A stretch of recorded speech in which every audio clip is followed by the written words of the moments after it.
કેમ છો બધા? મજામાં જશો? આજે આપણે બનાવી રહ્યા છીએ ભાવનગર સ્પેશિયલ ભૂંગળા બટેટા. એ બનાવવા માટે મેં અહીંયા 4 મીડિયમ સાઇઝના બટેટાના બાફી અને આ રીતના પીસ કરેલા છે. એક મીડિયમ સાઇઝનું કેપ્સિકમને આ રીતે ઝીણું સમારેલું છે.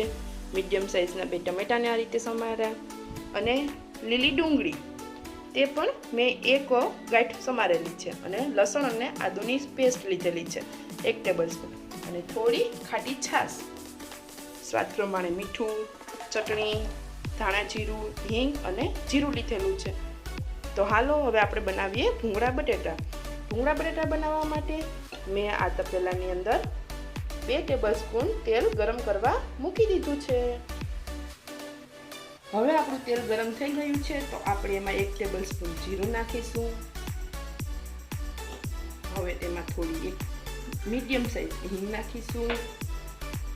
સ્વાદ પ્રમાણે મીઠું નાખીશું. હવે એમાં આપણે બનાવેલી લસણ અને આદુની પેસ્ટ નાખીશું. હવે લીલી ડુંગળી,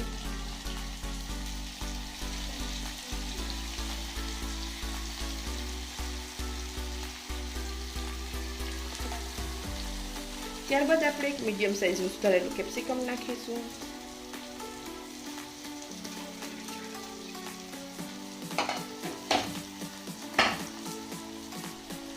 હવે સારી રીતે એને સાતળી લઈશું.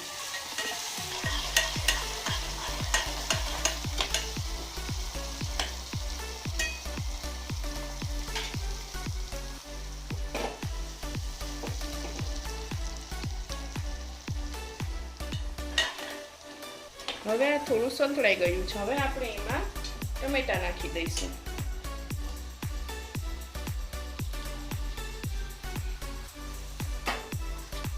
ટમેટાની ઉપર આપણે થોડું મીઠું નાખીશું જેથી કરી અને ટમેટા વહેલા ચડી જાય.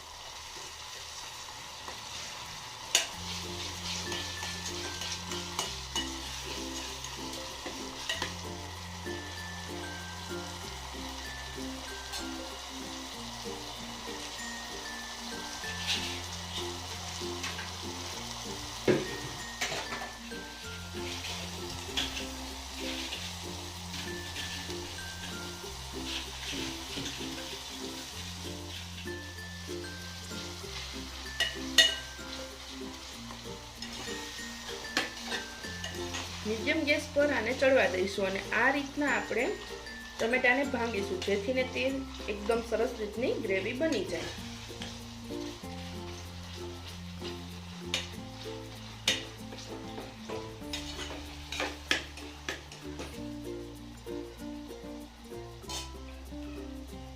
હવે આપણે 1 ટેબલસ્પૂન ચટણી નાખીશું અને 1 ટેબલસ્પૂન ધાણા જીરું નાખીશું અને આપણે જે થોડી ખાટી છાશ લીધી હતી તે નાખી દઈશું.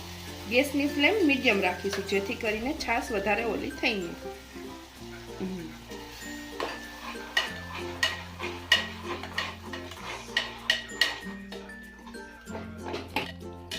અને છાશની જગ્યાએ દહીં પણ નાખી શકીએ છીએ, પણ મને પર્સનલી છાશનો ટેસ્ટ વધારે પસંદ છે જેથી હું છાશ નાખું છું.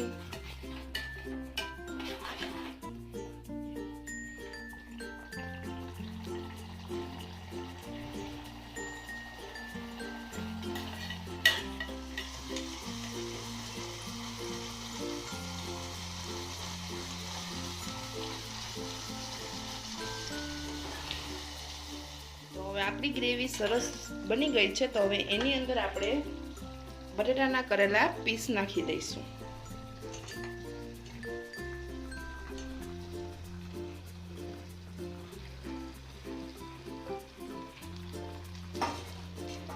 અને સરખી રીતના આ રીતે મિક્સ કરી લઈશું. ઉપર નીચે જ કરીશું, વધારે ચમચો નહીં મારીએ નહીંતર બટેટા ભાંગી જશે.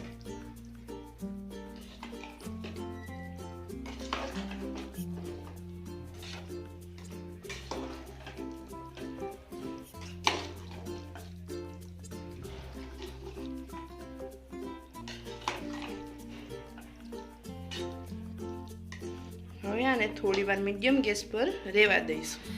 હવે ગેસની ફ્લેમ બંધ કરી દઈશું. તો તૈયાર છે આપણા બટેટા.